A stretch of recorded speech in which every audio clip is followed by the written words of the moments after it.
3, 2, 1. Welcome to The Peaceful Truth, the podcast where we talk about everything from feminism, feminist issues, and more. You are joined by Meghan Hohart and Kenzie Meekbeck. And then we have a new guest. Can you introduce yourself? Yeah, my name is Cody McCarthy, and I am Kenzie's best friend from high school, middle school. In life. In life. But Cody is our first male guest. You feel... You're our first male guest? I am. I'm honored. Oh my God. Do you feel any pressure? There's I feel all of the pressure of every man that's ever lived on my shoulders, so. Wow.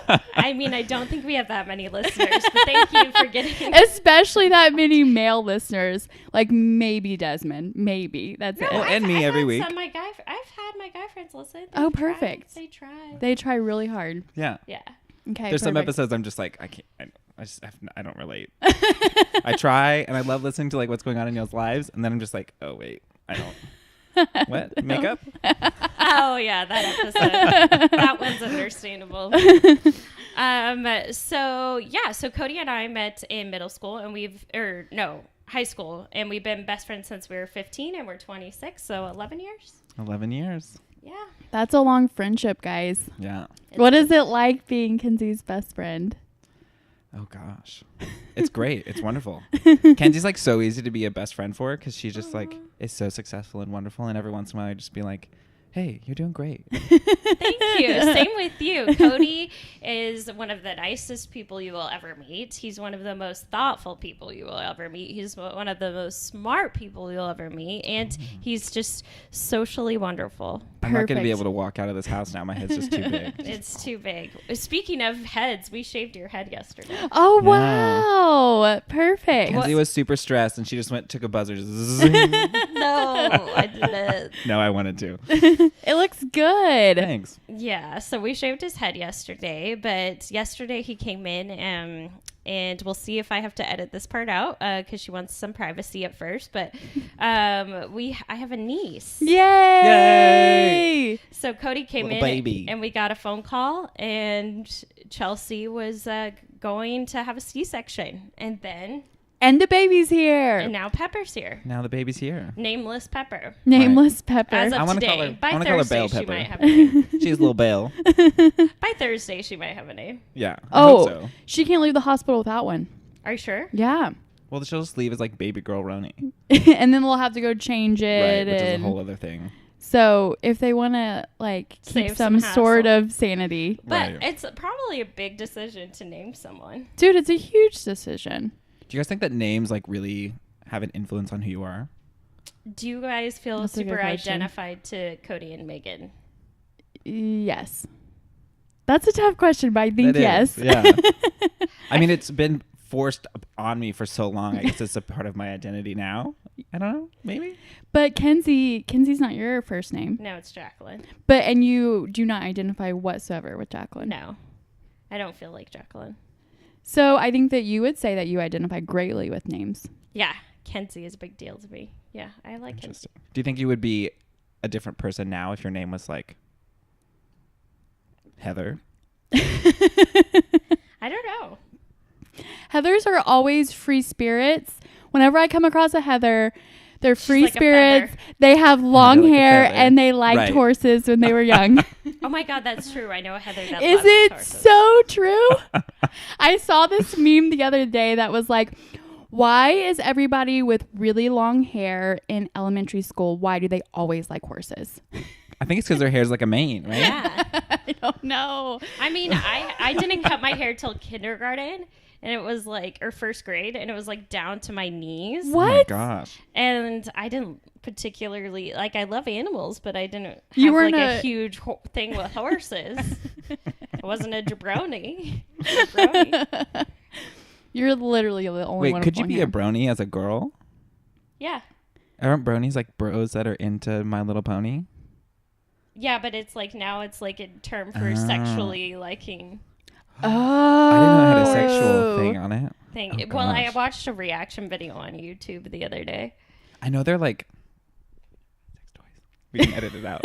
They're like sex toys themed after My Little Pony, which I think is kind of weird and like.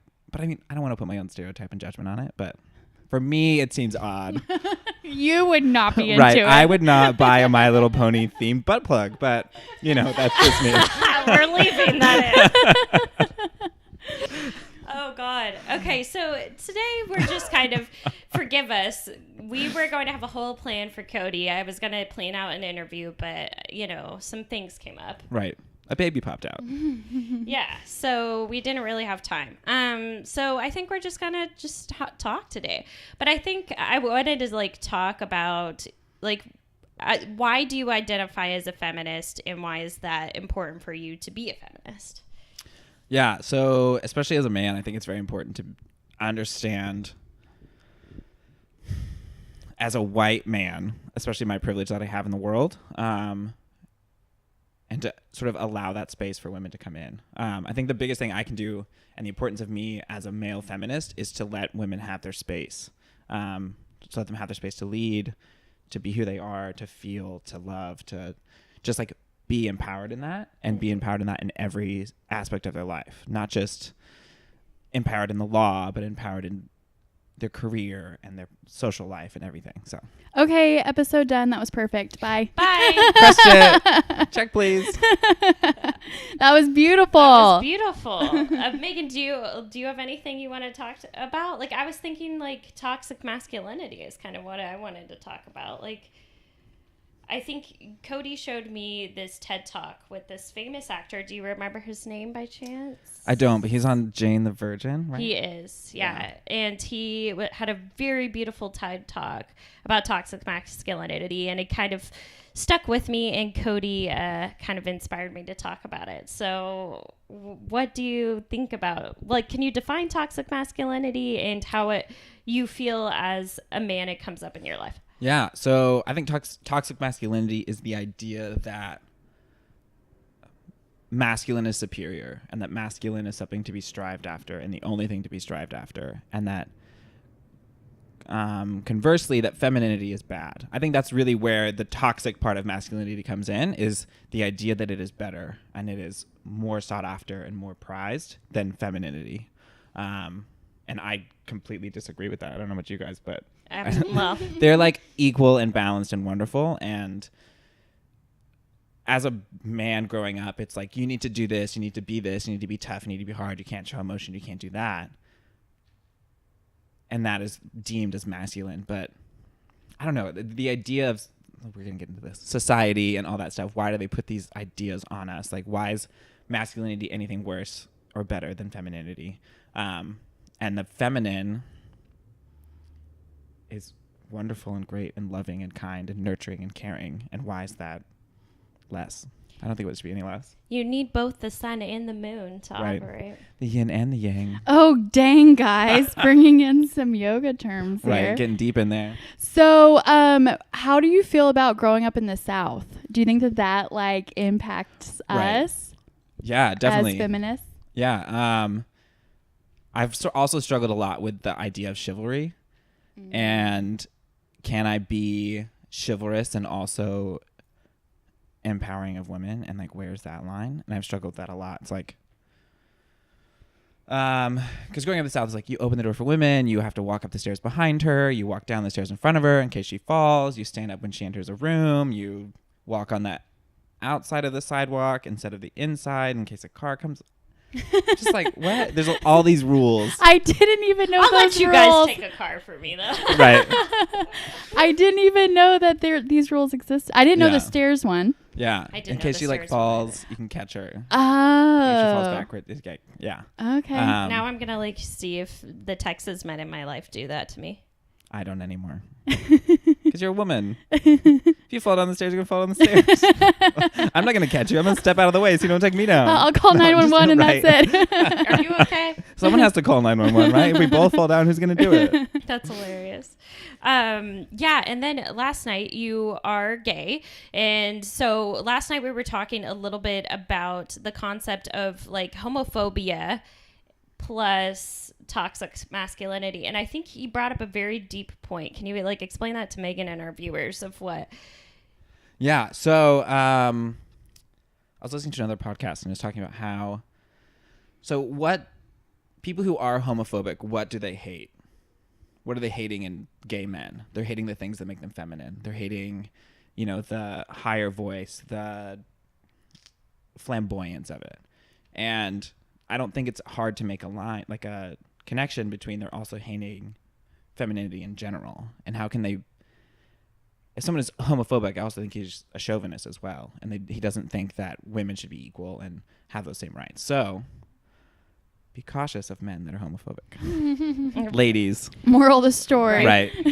Right. I 100% agree. And I just, that kind of blew my mind. I was like, oh. I didn't think of it like that at all. Right. But that's actually very true. Yeah. So thank you for bringing that up. Yeah. So since we're getting into it, what was it like coming out? And Yeah. So I think about this a lot. So now I live in New York City, and I'm surrounded by a bunch of young gay men who haven't really had to struggle to come out. I talked to some men that are like, I came out when I was 12 years old and it was no big deal. My parents threw me a coming out party. And for me coming out, I knew my parents loved me and I knew that they had an idea, but I was still so afraid. I was very much involved in the Christian community. And I tried for years to just pray it away and go to church. I was going to church events probably 5-6 nights a week at A&M, just going to Breakaway and doing all that stuff. And I remember hating myself and just hating the idea that I was gay and I couldn't make it go away. And after I graduated, I was like, I can't do this anymore. I have to tell the people that I love that it's me. I have to identify with this. And I told them and they're like, okay. And I was like, are you guys not, that's it? There's nothing else? And I remember my stepbrother turned to me and said, what, do you want us to build you a closet to come out of? What do you want from us here? So they were so lovely and great. And I was just crying. I was like, you guys are wonderful. You told me at a Chili's. How old were you when you told Ken? 22? Yeah. It was right after college. Yeah. Because I was afraid that we're going to pull the support that I had from them, which was, looking back, was such a dumb idea. No. My family, because they were helping me through college, and I didn't want to put that in jeopardy. Mm-hmm. Because in the South, it's so common for people to be completely disowned by their families, which is so heartbreaking and terrible. I don't know why you could love your child and then they tell you one thing about them and you just disown them. But told them they were great and wonderful. They're like, yeah, we know. Duh. But you know what was hard for me, and after hearing you say that, kind of makes me regret how I feel like I 100% maybe wasn't there for you. I knew when you went to that fraternity, that's exactly what was going on. Right. And I didn't know how else. I knew you didn't want to talk about it, so I just let you go through it and was just like, okay. Right. And I think that's what I needed. I needed to be in the space that I felt okay with it enough myself, which was hard. And it's still something that I struggle with. It's am I okay with the fact that I'm gay? And I am. I remember last year at Pride, because after I graduated college, I had 6 months, and then I went to the Peace Corps in Nepal, and there we had to very much put myself back into the closet, because they don't even have a word for homosexuality in Nepali. That must have been so hard. Yeah. So I was just but I mean, I was so isolated in every other aspect of my life that it was just, okay, whatever, I'll put that one in there too. And then I came back, and I remember last year I was at Pride in LA, and I was crying. I was this is the first time I ever felt proud to be a gay man. Oh my gosh. And it was so empowering to be proud of who I am and all of my identities coming together and be proud of all of them. So yeah, I'm a proud man. I'm a proud Irish. I'm a proud gay man. I'm a proud feminist, and all these things coming together. It's just wow. You just feel you. Yeah. So I have to ask this because I also grew up in a very Christian household. Mm-hmm. So how do you feel now about do you still identify as a Christian, or kind of what are your next All right. We're getting deep in here. Okay. So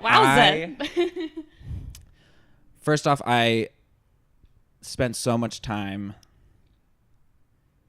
It took me the idea of, okay, how do I want to say this? Reconciling my sexuality and my religion, I couldn't do it. So I kind of had to pick one or the other. Right. And I chose my sexuality as a huge identifier for me. So I'm not going to hate myself. And I was sort of on the outskirts of the church and be okay, I like the ideas of religion. I like the idea of God and spirituality and all that stuff. And then I went to Nepal, And I was there for 2 years, and I was living with this family. And I saw Christian missions come in and open up schools that were so much better than the local schools. And parents just sent their kids there, and they learned about Jesus and all these things. And I'm just like, why can't they just come in and build these schools and teach and empower the teachers that are already there to teach better, but not have that religious aspect? And I remember sitting there looking at my host mom and thinking, if a missionary were to come here and say that she is going to hell because she doesn't know Jesus, that would just like break my soul. And that's what really gets me about Christianity, is the missions idea of it, because in other cultures, especially in like Hinduism, it is so deeply enveloped in every aspect of your life. Like why you eat what you eat, why you farm the fields the way you do, the time you do, all this stuff. Like Christianity, I feel like in America especially, is very much compartmentalized. It's like you go to church on Sunday, or you have like your Bible study and do these things, but it doesn't affect our day-to-day lives. And to see a community come in and destroy another community and think that it's better than, that's what really pushed me away from the church. So I don't identify as a Christian anymore. I do identify as like more spiritual. I believe in the connectedness and the power and the beings of everything. And that something is like higher than us. Yeah. So what religion are they in Nepal? So fun fact, not very many Buddhists. It's like 70% Hindu. Okay. And then about 15% Buddhist, and then 5% of Muslim and Christian. Very interesting. Yeah. So it's very deep. I didn't know that there was that big of a Hindu population. Yeah. Because it's a lot of it's, most of it's Indian, and then influenced by India, and then the Tibetan came down from the north. So, Okay. Yeah. Oh, cool. And Buddha was born in Nepal. Oh, nice. It says it like on every bus in Nepal. It's like Buddha was born in Nepal. Where in Nepal? It's like just on the border. What is it called? In relation to Kathmandu. 5 hours on a bus. Okay. Did you go there? No, I didn't. Lumbini, that's what it's called, Lumbini. My dad and I were going to go. He came and visited me, but we were just like so tired. We went on a 6-day long trek, and we got back to the city, or came to my village for a little bit, which is just like a lot. And then we went back to the city, and we're like, let's just like hang out here and don't get back on another bus, because the roads are not good at all. It's They're just like dirt 5 hours roads of on the craziness. side of the thing, and there's like metal seats, and there's like a goat in the aisle, and a woman breastfeeding next to you, and they're like blasting Hindi music on a broken speaker, and they're like burning incense in the front of the bus, and it's just like Lit. it's a lot of stimuli at once, and you just like have your headphone in, listen to like Beyonce or something, and you're just like, okay, this is great. So I'm going to India in November, and I fly into Delhi, and then from Delhi I could take like a 6-hour taxi ride to my retreat, or I could do like a 1-hour small plane ride. And I'm just like, both sound absolutely terrifying. Yeah. Like I don't want to be on a small plane in India, Right. but then at the same time I don't want to be 6 hours in a taxi in a country that I don't. Right. So Delhi, you're going to be so overwhelmed with Delhi. It's just like, it's a lot. But they do have like nice like tourist taxis. Okay. They're like American style cars. So you might do that. It depends on the size of the plane too. So Would you you just envelop yourself and you just dive into. Or you'd like take a train. Is a train an option? I think train is an option. My sister took the train from Delhi to Agra, and she said it was awesome. So was she by herself? She was with a group, but You're with a group, right? Well, we're all coming there, from yeah. different cities, Oh, so. girl. I would I like know. cover your blonde hair. They're very much like, oh, your hair. Really? Yeah. Oh, yeah. Okay, so have like a hat on? Yeah. Okay. Interesting. I'm just like totally, what am I in for? Right. I'm like mildly scared now. Whereas I mean- Don't before be scared. I You're gonna was have a good scared. experience. I'm scared. I'm scared once I'm there. I'm going to be fine. Right. It's just getting there that I'm like, oh, It's a crap. lot. Getting over to that side of the world, it takes forever. Are you flying, which way are you going? Over Europe or over Asia? My layover is in the United Arab Emirates. Okay. Okay. And then I go to Delhi and then I figure it out from there. Right. Yeah. It's just It's just going to be a interesting. culture shock. Yeah. It's going to be a freaking culture shock. Like, I went to Canada for like a trip, and that's the first time I left the country. oh, little baby Kenzie. Little baby Kenzie. And I know I should try to get out, but it's expensive. Right. I have to fund myself now. It's a lot of money. But I remember I It was cool, but I didn't feel. It's like America. Yeah, I was like, It's like a nicer, cleaner cleaner America. America. it really is, and they're pretty quiet too. Right. It's just America better. America plus. America 2.0. Right. That is. But Canada. it's so fascinating in Hindu culture. Speaking of feminism, it's just like the separation of men and women is insane. Be ready for that. So it's like America times 1,000. Oh yeah. Like. Well, what do you mean by that? Okay, so in Hindu culture, it's like there's a lot of rituals around. It's very insanely patriarchal society, and like men and women don't really associate with each other outside of the household, and so you see men like holding hands walking down the street and women holding hands walking down the street as like friends, but you will never see like men and women really hanging out together. Can you talk to men? Yeah. You can talk to them, especially as like a foreigner. It's different, but as like a local, I remember my host mother never went to school in her entire life. She didn't even know her birthday. She can't even write her own name. Nothing. Oh my God. And so one thing we did was I like taught her how to write her name, which is so dear. But I was like, and whenever like another man came over to the house, she'd have to cover her hair and stuff like that. And Did then she cover it for you? No, because I was like part of the family. Oh. And then I remember, especially like around menstruation and stuff, it's just awful. So like just like regular Hindu families, they will, for 4 days, you're not allowed to, you can't cook, you can't touch men, you can't sit on anything that a man sits on. You have to like, you can't work in the field, you can't do all this stuff. You just have to like hang out, and on the 4th day, you have to shower. And even if it's like the middle of winter in the mountains, in the Himalayan mountains, you have to like bathe. And then the more extreme people, it's been outlawed in the law, but it's still practiced. It's called chapati, and it's like you have to sleep in another place. And so they'll sleep in like a goat shed. Oh my God. Or they'll sleep in like special huts, and then the really bad problem is like they'll collapse on them in the middle of in the night and they'll sleep, or they'll get bitten by snakes and die, or men will come in and rape them. It's just like really, really, really bad. And the ideas around menstruation and being dirty and this ritual that you have to practice. Holy crap, that's insane. Yeah. Which is great to learn. Yes. Right. And I think that's why we do this. I was actually asked by a man like a day ago, why do you even fight for women's rights? And he didn't understand because our laws are relatively equal. Right. Not everything's perfect, but he was like, you're equal. And it's like the subtle cultures. Right. Differences. There are a lot of differences, and maybe as part of his white privilege, he didn't see it. Right. But there are subtle differences, and like this is an extreme difference, but that's why we're fighting in general. Like this podcast isn't exclusively American. Right. Mm-hmm. And we would have never known. I never knew that happened. Right. It's That's really, you can insane. read like NPR articles about it too. There's just one out, I think like a month ago, because it's been constitutionally banned for 3 years. And there's still girls dying in sheds. Yeah. And then I was talking to my host sister, and she's like well educated. She has a degree. And she lives in Kathmandu, and she'd come out to the village, and she was on her period and couldn't go to the temple and like sacrifice with all of them. It was a big holiday, and she couldn't do anything. And I was asking her, I was like, why do you do this?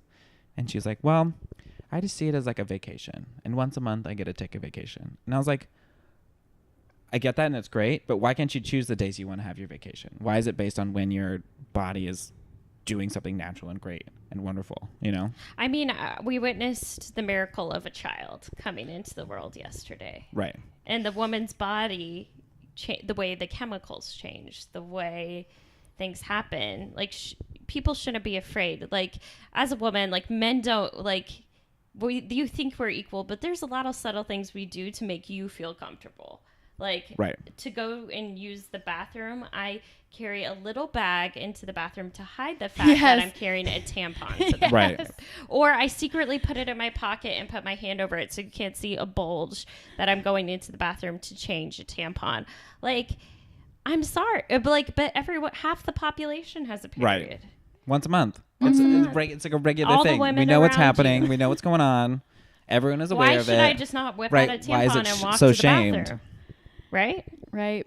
So going I back, might do it from now on. just be like, bye guys. Yes, it is my time of the month. I'm proud of it. So going back to your host sister, so in the larger city that she lives in, do they have to do it in that city too? Yeah. Yeah. Yeah. So it's just like a countrywide thing. So like the practicing of the like menstrual shed, where they have to like go and stay outside of the house, is something that's sort of more in the far west and the more rural areas. It's not practiced in Kathmandu because there's like enforcement and stuff, and people are generally more educated. But it's definitely she still like doesn't go to work and. Yeah, her job is like taking care of the house. She's a house or a stay-at-home mom. Mm-hmm. Even though she went and studied. Yeah, she got like I think she even got like almost a master's degree. But yeah, she just takes 4 days a month and can't really do anything. Just sits around. Has to sit on her little stool, her special stool. She can't sit on anything else. Oh my God. You know, it's so bad. In school, I remember learning that like back in history and in Greek and in Roman times, sorry, if you're watching on YouTube, Binks is walking across the camera. But back in like Greek and Roman times, women would like take a spa day together, and they would all go to this, like it would be other women's jobs to treat other women while they're on their period and like give them massages and like go in a bath. But I know they had like the red tent as well, where they had to like go and all live in a red hut together pretty much while they were. Which is awful. Like you shouldn't have to go on a spa day either. Right. It's like if it's Wednesday, I want to take a spa day. It doesn't matter if I'm. But what I was thinking about the other day is like if men had like some sort of shedding thing where this is graphic, where they're like penis bled. Right. You know, we would have they would have like a week off. Oh yeah, it'd be paid vacation. Right? You get some PVDs in there. Right? So I also heard about this interesting, I don't know if it was on Instagram or what, but it was like this woman that was like, hey, women, next time that you're walking down the sidewalk, going to work, and you come across a man coming the opposite direction, don't move for him and see how many times you run into each other versus the man stepping to the other side and letting the woman come through. And it was just like an interesting concept of like, do I step out of the way if a man's coming the other direction to move out of the way for him? I don't even know if I do that. Like, I feel like maybe I do. Maybe. I dodge everyone equally. I'm just like, get the heck out of my way. Move, please. He's like, come and throw. Right. And I like turn. Yeah.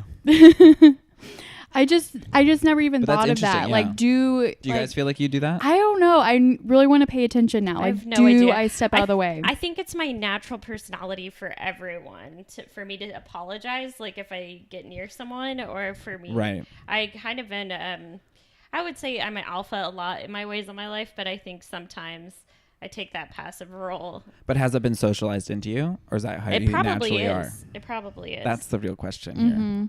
I mean, it probably is. Yeah. I also think I'm relatively polite, but. Right. And that's also a very Southern thing too, is like politeness is seen as like paramount. Do you see in New York people not being polite? Like, do you notice like a significant difference? Yeah. Like one thing I noticed the other day, especially in movie theaters, it's so annoying. So in Texas, everyone is quiet. Mm-hmm. No one says anything. It's very much like, I'm in my seat. I'm doing this. We're watching the movie. In New York, people are like having loud conversations. In the middle of the movie? In the middle of the movie. I'm just like, it's so frustrating. Because it's like everyone has, so there's so many people around you. You sort of just have to ignore everyone at the same time and just sort of live your life. And you can't, if you cared about every time you hit someone or bumped into someone or everything and said you'd be apologizing all day, every day. So you sort of just like get in the zone of like, I'm just going to do what I want. And everyone is in that zone at the same time. So you just have people like, it's very weird. It's odd. So are the sidewalks and streets like significantly different than like the sidewalks and streets even in a big city like Seattle or a larger city like Seattle? I would say so, because I think New York is very much a walking city. Mm-hmm. The public transit set up so well, you can just sort of hop on, hop off, walk wherever you need to go.